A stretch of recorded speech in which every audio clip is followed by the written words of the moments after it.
자리에 일어나셔서 경건한 마음으로 말씀 읽겠습니다. 오늘 말씀은 창세기 28장 10절로 22절 말씀입니다. 창세기 28장 10절로 22절 말씀입니다. 구약성경 41면에 있습니다. 창세기 28장 10절로 22절 말씀입니다. 다 함께 다 같이 교독하겠습니다. 야곱이 브엘사바에서 떠나 하란으로 향하여 가더니 한 곳에 이르러는 해가 진지라. 거기서 유숙하려고 그곳에 한 돌을 가져다가 베개로 삼고 거기 누워 자더니 꿈에 본즉 사닥다리가 땅 위에 서 있는데 그 꼭대기가 하늘에 닿았고 또 본즉 하나님의 사자들이 그 위에서 오르락내리락 하고 또 본즉 여호와께서 그 위에 서서 이르시되 나는 여호와니 너의 조부 아브라함의 하나님이요 이삭의 하나님이라. 내가 누워 있는 땅을 내가 너와 내 자손에게 주리니 내 자손이 땅의 티끌같이 되어 내가 서쪽과 동쪽과 북쪽과 남쪽으로 퍼져나갈지며 땅의 모든 족속이 너와 내 자손으로 말미암아 복을 받으리라. 내가 너와 함께 있어 내가 어디로 가든지 너를 지키며 너를 이끌어 이 땅으로 돌아오게 할지라. 내가 내게 허락한 것을 다 이루기까지 너를 떠나지 아니하리라 하신지라. 야곱이 잠이 깨어 이르되 여호와께서 과연 여기 계시거늘 내가 알지 못하였도다. 이에 두려워하여 이르되 두렵도다 이곳이여 이것은 다름 아닌 하나님의 집이요 이는 하늘의 문이로다 하고 야곱이 아침에 일찍이 일어나 베개로 삼았던 돌을 가져다가 기둥으로 세우고 그 위에 기름을 붓고 그곳 이름을 베델이라 하였더라. 이 성의 옛 이름은 루스더라. 야곱이 서원하여 이르되 하나님이 나와 함께 계셔서 내가 가는 이 길에서 나를 지키시고 먹을 떡과 입을 옷을 주시오. 내가 평안히 아버지 집으로 돌아가게 하시오면 여호와께서 나의 하나님이 되실 것이요. 다 함께 하겠습니다. 내가 기둥으로 세운 이 돌이 하나님의 집이 될 것이요 하나님께서 내게 주신 모든 것에서 10분의 1을 내가 반드시 하나님께 드리겠나이다 하였더라. 아멘.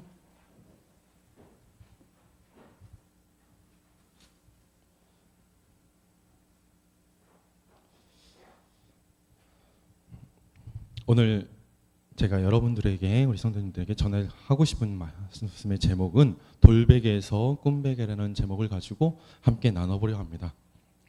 오늘 하나님이 우리에게 주시는 말씀은 창세기 28장 10절에서 22절까지의 말씀입니다.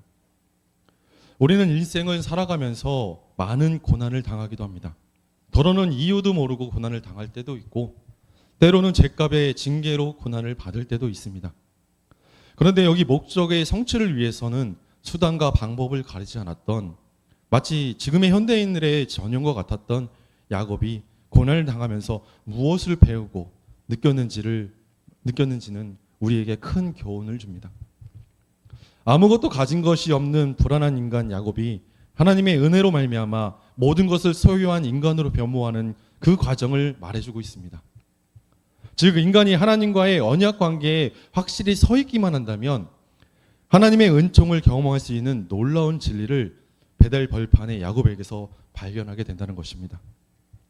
야곱은 때론 교활하고 때론 연약한 인간의 모든 심성을 지닌 자였지만 그가 지닌 언약의 정통성으로 인해 임마누엘 하나님과 동행할 수 있었으며 훗날 형 에서와 화해까지 이룰 수 있었던 것입니다. 10절 말씀에 야곱이 브엘세바에서 떠나 하란으로 향하여 가더니 아멘. 본문은 야곱 인생의 획을 긋는 중요한 장면입니다. 마감과 새 출발, 아버지의 집을 떠난 한 시대의 마감과 미지의 세계를 향한 새 출발입니다. 야곱의 기분이 어땠을까요? 부모님들의 열렬한 후원과 기대를 모으면서 당당히 집을 떠나고 있었나요? 결코 그렇지 않았습니다. 그는 야반도주 수준이었습니다. 아버지를 속이고 형 에서를 속여 축복을 가로챈 대가가 이것입니다. 형 에서는 속은 줄 알고 진짜 벌떡벌떡 뜁니다. 창세기 27장 42절에 내가 내 아우 야곱을 죽이리라 하였더니 말하고 있습니다. 야곱은 형 에서가 그렇게까지 방방 뛰면서 분노할지 몰랐습니다.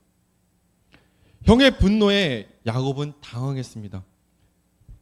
형의 직업은 사냥꾼으로 살상에 매우 익숙했었으며 그에게 잡히면 정말 칼부림이 날지도 모른다는 생각에 야곱은 그래서 주랭랑을 쳤습니다. 졸지에 집을 떠나 도망자가 된 야곱은 가야 할 길이 장장 350km나 됐습니다. 정말 막막했을 겁니다. 정처 없이 광야와 같은 들판을 며칠이나 걸었을까요? 어디까지 왔을까요? 11절에 한 곳에 이르러 해가 진지라 거기서 유숙하려고 그곳에 한 돌을 가져다가 베개로 삼고 거기 누워 자더니 아멘. 11절에서 야곱이 한 장소에 이르렀다는 말은 그가 쉬기에 알맞은 한 장소에 도착했다는 의미입니다. 여기에서 한 장소에 도착했다는 것은 인간이 보기에는 우연적이나 야곱이 밤을 새우기에 가장 적절한 장소에 도착하였다는 뜻이 내포되어 있습니다. 비록 야곱은 형 에서에게서 칼을 피해 바단 아람을 향해 도주하는 길이었지만 하나님께서는 그가 쉴 곳을 인도하시고 적절한 장소에 이르게 하신 것입니다. 계속 말씀을 보시면 그곳에 한 돌을 취하여 베개하고 거기 누워 잤더니 야곱은 집을 떠나 부모가 명한 대로 메소포타미아로 향하는 길에 날이 저물어 한 곳에 이르러 돌 하나를 취해 베개 삼아 그곳에서 밤을 보내야 했습니다.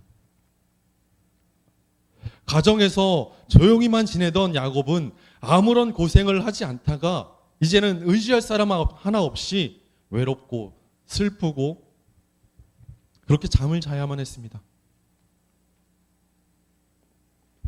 우리들도 인생 여정에서 이 야곱과 같이 고독하고 처량한 시세에 놓일 때가 있습니다. 그러나 그때 실망하거나 낙심하지 말아야 합니다. 최선을 다해 자신에게 주어진 길을 걸어가야 합니다. 비록 외로운 처지에서 잠을 자지만 잠을 청하는 야곱이지만 하나님께서는 그의 꿈에 나타나셔서 그에게 비전을 허락한 것처럼 우리들의 외로운 인생 여정은 또 하나의 새로운 희망의 계기가 될 수 있습니다. 우리들의 외로운 인생 여정은 또 하나의 그런 계기가 된다는 말입니다. 우리는 외로울 때 하나님을 더욱 의지하며 나아가야 합니다. 12절 말씀을 보시면 꿈에 본즉 사닥다리가 땅 위에 서 있는데 그 꼭대기가 하늘에 닿았고 또 본즉 하나님의 사자들이 그 위에서 오르락내리락 하고 아멘. 야곱은 꿈속에서 사닥다리를 봅니다. 천사들의 사닥다리는 예수 그리스도를 상징하고 있습니다. 예수님은 자신이 사닥다리의 본체 되심을 주장하셨습니다. 예수님은 하나님께로 올라갈 수 있는 유일한 길이시며 중보자가 되십니다. 중보자의 역할은 교제를 터주는 것입니다. 사닥다리는 교제의 사닥다리입니다. 하나님과 야곱의 교제가 공식적으로 선언되었다는 말입니다. 천사들을 매개로 하여 하나님과 야곱 사이에 개인적인 교통이 시작되고 있다는 것입니다. 돌보기의 사건은 단순히 꿈에서 천사들을 만나 용기를 얻는 정도로 축소해서는 안 됩니다. 그것은 축소가 아니라 왜곡입니다. 사닥다리나 천사가 중요한 게 아니고 하나님의 나타나심과 역사가 더욱더 중요한 것입니다. 하나님께서 그의 꿈속에 나타나셔서 위로와 기쁨과 새 희망을 부여해 주신 것입니다. 야곱처럼 절박한 상황 속에 놓인 우리들에게도 하나님께서 함께해 주실 것이라고 믿어야 합니다. 이 땅에 살면서 세상으로부터 찢기고 상했을지라도 저 하늘을 바라봐야 한다는 것입니다. 그렇게 할 때 야곱에게서 하늘까지 닿아 있는 사닥다리가 나타난 것처럼 우리에게도 하늘의 영원한 기쁨과 위로가 임할 것입니다. 13절에서 15절 말씀을 보겠습니다. 또 본즉 여호와께서 그 위에 서서 이르시되 나는 여호와니 너의 조부 아브라함의 하나님이요 이삭의 하나님이라. 내가 누워 있는 땅을 내가 너와 내 자손에게 주리니 내 자손이 땅의 티끌같이 되어 내게 서쪽과 동쪽과 북쪽과 남쪽으로 퍼져나갈지며 땅의 모든 족속이 너와 내 자손으로 말미암아 복을 받으리라. 내가 너와 함께 있어 내가 어디에 가든지 너와 너를 지키며 너를 이끌어 이 땅으로 돌아오게 할지라. 내가 내게 허락한 것을 다 이루기까지 너를 떠나지 아니할지라 하신지라. 아멘. 야곱은 드디어 장자에게로 대를 잇게 하는 언약의 축복이 자기 본인에게 넘어왔음을 알게 되었습니다.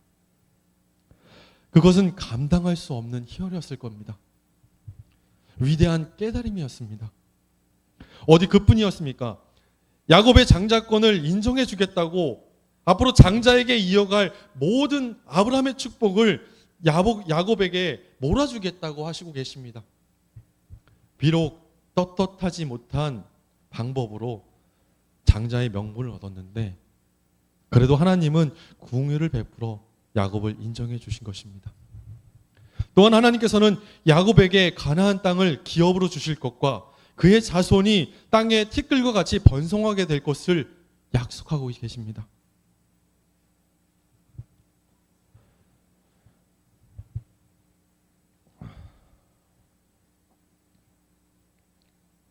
그러나 가장 크고 피부에 닿는 말씀은 하나님의 약속은 하나님께서 그와 언제나 함께 하실 것이라고 약속하신 것입니다. 하나님께서는 그의 평생 동안 그를 떠나지 않고 늘 지켜주실 것이라고 약속하고 계십니다. 하나님의 함께 하심은 일찍이 첫사람으로 창조된 아담과 하와와 에덴 동산에서 누렸던 그런 축복이었던 것입니다. 이러한 약속이 이제 야곱에게 주어진 것입니다. 지금 분노의 칼을 품고 야곱의 목숨을 노리고 있는 에서의 손길을 피해 도주하는 야곱에게 있어서 하나님의 이 같은 약속은 그가 현실적으로 가장 필요했었던 것입니다. 이처럼 주님을 의뢰하는 이들에게는 하나님께서 늘 언제나 함께 하실 것입니다. 16절 말씀입니다. 야곱이 잠이 깨어 이르되 여호와께서 과연 여기 계시거늘 내가 알지 못하였도다. 아멘. 16절에는 하나님의 무소부재에 대한 야곱의 새로운 깨달음을 나타내고 있습니다. 야곱은 그의 생애에 있어 처음으로 하나님의 편재하심을 깨달았고 그의 조부 아브라함과 부친 이삭에게 언약하신 하나님께서 정한 장소 외에 언제 어디서든지 나타나실 수 있음을 알게 되었던 것입니다. 이러한 깨달음의 순간은 실로 야곱의 생애에 있어 감격스러운 순간이었던 것입니다. 우리도 하나님께서 새로운 깨달음을 허락하시고 하나님의 존재와 그분의 일에 대해서 새롭게 알게 될 때 우리의 믿음이 한층 더 성숙해질 것입니다. 17절 말씀을 보겠습니다. 이에 두려워하여 이르되 두렵도다. 이곳이여 이것은 다름 아닌 하나님의 집이요 이는 하나님의 문이로다 하고 야곱은 하나님을 만날 그곳을 하나님의 전이요 하나님의 문이라 칭하였습니다. 하나님의 집이란 배달의 의미입니다. 하나님의 문이란 하나님의 영광을 밝히 드러내는 입구라는 뜻입니다. 이곳은 영광스러운 하나님의 보좌와 연결되어 있어서 하나님의 앞에 나아가 하나님을 만날 수 있는 그런 장소입니다. 야곱이 하나님의 전이요 하나님의 문이라 칭한 것은 성전이 아니라 하룻밤을 유숙한 들판이었습니다. 바로 그곳에서 하나님께서 임재하셨기 때문에 야곱은 그와 같은 호칭을 붙인 것입니다. 여기서 우리는 한 가지 교훈을 얻을 수 있습니다. 그것은 성전이든 빈들이든 어디서든 하나님과의 관계에서 가장 중요한 것은 외형이 아니라 하나님의 임재라는 것입니다. 하나님께서 임재하는 것이 가장 중요하다는 것입니다. 하나님의 임재가 없고 그 임재를 체험하지 못하는 곳이라면 그곳이 아무리 화려한 곳일지라도 진정한 의미의 성전이 될 수 없습니다. 18절에 야곱이 아침에 일어나 일찍이 일어나 베개로 삼았던 돌을 가져다가 기둥으로 세우고 그 위에 기름을 붓고, 본문 말씀에서 베개하였던 돌을 가져다 기둥으로 세우고, 여기서 돌을 가져다 기둥으로 세웠다고 본절의 기록은 물건을 거룩하게 구분하여 기념으로 삼는 일종의 종교 의식이었습니다. 고대 근동 시대의 사람들은 우상 숭배 의식으로 그와 같은 행위를 하였었습니다.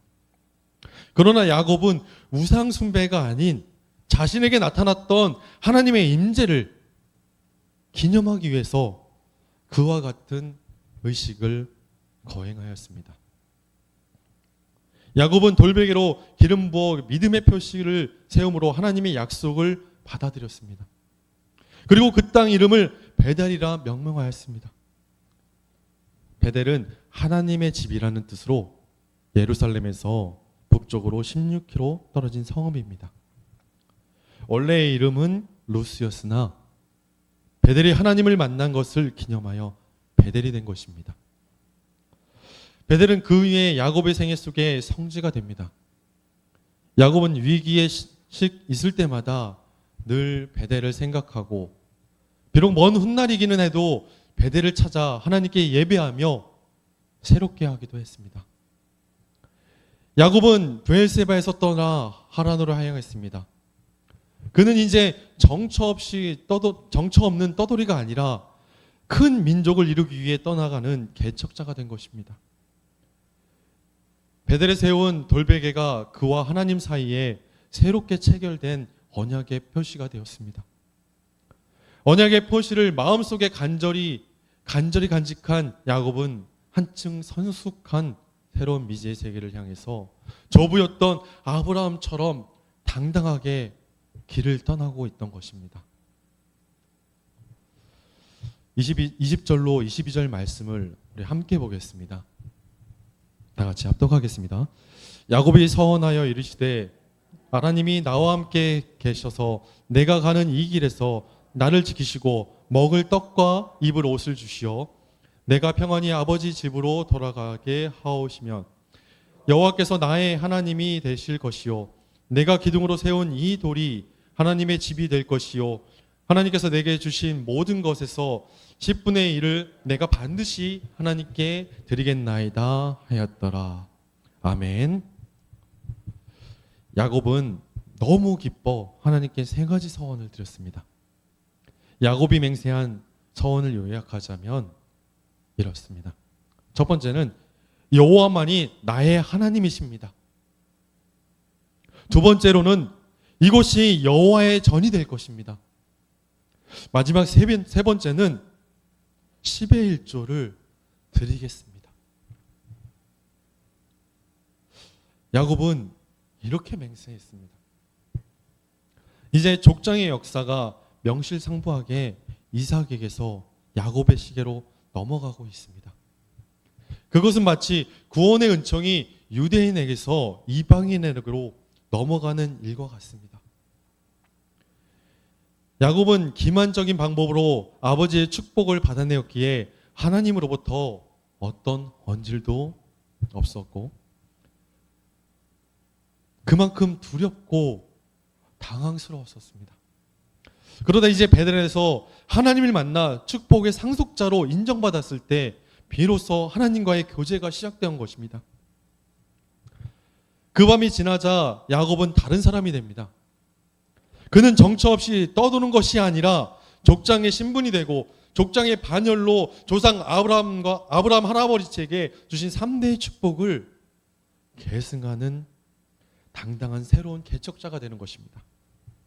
그는 새로운 개척자의 길, 축복의 길, 족장의 길을 출발하고 있습니다.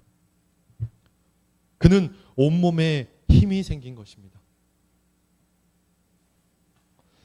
히브리인들 사이에서 네데르는 하나님께 어떤 것을 바치는 서원이며 인간이 하나님 앞에서 행하는 자발적인 언약이었습니다. 서원은 일반적으로 자원에서 하는 것이었습니다. 그 내용은 하나님과의 상호 교환 조건이었습니다. 본문에 나타난 야곱의 서원은 구약에 나타난 서원 가운데 가장 오래된 것으로 야곱이 돌기둥을 세움으로 그 증거를 삼았습니다. 결국 야곱이 하나님 앞에 서원한 이유는 어떤 것을 바라거나 의심이 생겨서 한 것이 아니라 하나님의 사랑에 대해 감사의 표현으로 한 것입니다. 15절에 내가 너와 함께 있어 내가 어디로 가든지 너와 함께 너를 지키며 너를 이끌어 이 땅으로 돌아오게 할지라 내가 내게 허락한 것을 다 이루기까지 너를 떠나지 아니하리라 하신지라. 아멘. 이렇게 말씀하고 계십니다. 이게 바로 구약에 임했던 임마누엘 하나님, 하나님이 여기에 계시다, 임마누엘 하나님이 우리와 함께 하시다, 임마누엘 바로 그 하나님을 찾은 것입니다. 돌베개로 재고 자는 상황은 우리 인생에서도 자주 발생합니다. 길 떠나는 사람이면 진보다리라도 잊지 않아야 됐을까요? 그걸로 베개를 삼을 수 있잖아요. 그것마저 없어 돌베개를 했으니 정말 골치가 아팠을 겁니다. 너무 급히 떠나느냐, 아무것도 챙기지 못하고 맨몸으로 도망을 나왔던 것입니다. 내 인생에 아무것도 없었습니다. 내가 의지할 것은 돌멩이 하나밖에 없다. 그런 심정들인가요? 우리들은 그럴 때에도 꿈을 꾸어야 합니다. 그 꿈이 기도입니다. 돌베개는 무릎입니다. 내 주변에 아무것도 없을 때 무릎을 꿇고 기도하면서 하나님을 만나는 기도, 하나님을 발견하는 꿈, 내가 하나님을 찾아 나가서는 것이 아니라 하나님께서 나를 따라다니신다는 꿈을, 희망을 가져야 합니다. 하나님이 여기에 계시구나, 돌베개 탄식에서 돌베개 깨달음으로 회복 탄생이 생기고, 그래야 죽었던 꿈들이 다시 살아나서 새 출발을 하게 됩니다. 돌베개에서 꿈베개가 되고, 꿈베개에서 복베개가 되는 것입니다. 지금까지는 어리석은 형 에서를 꿰어 어떻게 하면 장자의 거리를 빼앗을까 하는 그런 궁리만 했었으나, 이제는 당당한 상속자가 되어 축복을 제대로 관리할 것이며 여호와의 이름으로 축복하겠음을 결심하며 그 상징으로 돌을 세우고 기름을 바르고 서원을 하고 새로운 세계를 향해 출발합니다. 이런 모습이 정말로 멋진 장면입니다. 우리 사랑하는 성도 여러분, 야곱의 이야기는 단지 개인의 전기에 불과합니까? 그런 전기에 불과할까요? 그런 게 아닙니다. 오늘 우리의 생활 속에서도 계속해서 일어나는 사건입니다. 아이들은 아이들대로, 또 어른은 어른들대로 누구에게나 쓴뿌리가 있습니다. 남을 속이고 빼앗고 거짓말하고 부당하게 대우하고, 이 얼마나 많은가요? 그럼에도 예수 그리스도의 사닥다리를 통해 교제를 나누시고 구원해 주시는 하나님의 은총 앞에 우리들은 어떤 감사를 올려야 하며 어떤 서원을 해야 할까요? 우리는 에베네살, 하나님께서 여기에 함께 하셨다, 하나님의 손이 우리를 성공시켰다, 그런 꿈베개, 복베개에 생각하게 될 줄을 믿습니다. 아멘.